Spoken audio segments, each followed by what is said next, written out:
تو میرے بھائی اگر موت کے بعد زندگی نہیں ہے, حساب و کتاب نہیں ہے, تو ٹھیک ہے آپ اس سوال کو پی جاؤ اور لائف اپنی مرضی کے بولو مطابق گزارو.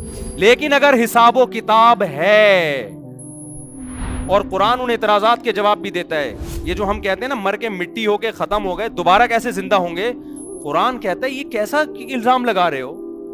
جو خدا اس مٹی سے انسان بنا سکتا ہے, جو مرغی کو 21 دن تک یہ سکھا سکتا ہے کہ ایسے ایسے گھمانا ہے, اور اس چوزے کے اس انڈے کے اندر ایک زردی ہے ایک سفیدی, 21 دن کے اندر اس میں آنکھیں بھی بن گئی, ٹانگ بھی بن گئی, ناک بھی بن گئی, دل بھی بن گیا, دماغ بھی بن گیا, جگر بھی بن گیا اور مغز بھی بن گیا. یہ ساری چیزیں بن کے 21 دن میں چوزا خول پھاڑ کے باہر آیا.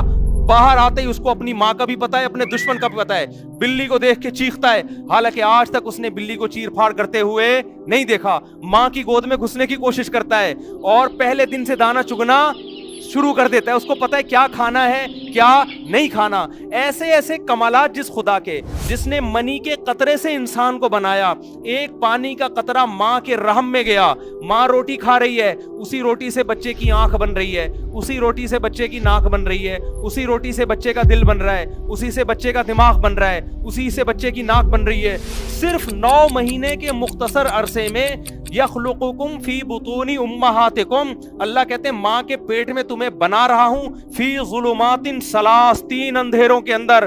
کوئی کنسٹرکشن کرنے والا مزدور ڈینٹنگ پینٹنگ کرتا ہوا نظر نہیں آئے گا, کوئی چھینی ہتھوڑے لے کر. ٹویوٹا کمپنی میں جب گاڑی بنتی ہے ہزاروں مستری, ہزاروں مزدور اور ہزاروں میکینک لگے ہوئے ہوتے ہیں, کوئی ٹائر بنا رہا ہے, کوئی اسکرو بنا رہا ہے, کوئی ونڈ سکرین بنا رہا ہے, کوئی بونٹ بنا رہا ہے. یہاں کوئی بھی نہیں ہے, روٹی سے بن رہی ہیں, گوشت سے, دودھ سے ساری چیزیں بن رہی ہیں.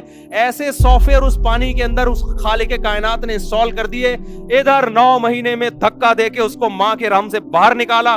باہر نکلتے ہی اب ماں روٹی کھا رہی ہے, دودھ پیدا ہو رہا ہے, ماں کی چھاتیوں میں جانا شروع, اور بچہ کچھ بھی نہیں جانتا لیکن ماں کی چھاتیوں کی طرف لپکنا شروع. اس کو خدا نے ماں کے پیٹ میں سکھا دیا, باہر آتے ہی ادھر تیری ڈائریکشن ہے, یہاں کا سفر کرنا ہے, اس طرح ماں کی چھاتی کو منہ میں لے کے سک کرنا ہے اور دودھ پیٹ میں اتارنا شروع کر دینا ہے. اور پھر جوانی کی دہلیز پہ قدم رکھتا ہے, آسمان سے بارشیں برس رہی ہیں, زمین میں تناور درخت پیدا ہو رہے ہیں. زمین کھود کے دیکھو, نہ آم کا ذائقہ, نہ آم کا رنگ, نہ امرود کا ذائقہ, نہ امرود کا رنگ. گوبر پانی مٹی کے ملاپ سے آم کی گٹلی ڈالی آپ نے, اس زمین کو سگنل دے دیا کیا پیدا کرنا ہے. گوبر پانی مٹی کے ملاپ سے آم کا درخت, ادھر درخت پیدا ہوتا ہے, ادھر اس میں پھول بننا شروع.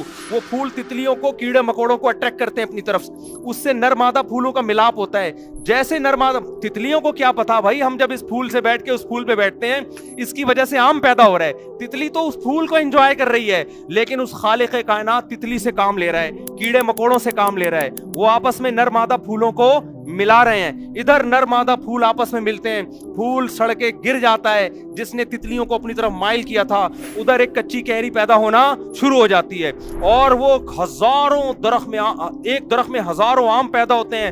جیسے ہی آم پک کے تیار ہوتا ہے, اس کی خوشبو, اس کا ذائقہ دیکھو, اور زمین کے گوبر اور مٹی کو دیکھو, اس مٹی سے اس نے آم پیدا کیا. جیسے ہی آپ اس آم کو کاٹ کے دیکھتے ہیں آپ کی عقل حیران ہو جاتی ہے. وہی گٹلی جو زمین میں میں نے دفن کی تھی, مٹی اور پانی کے ملاپ سے قدرت نے اس گٹلی سے ہزاروں گٹلیوں کو پیدا کر دیا کہ درخت لگاتے چلے جاؤ اور آم پیدا کرتے چلے جاؤ.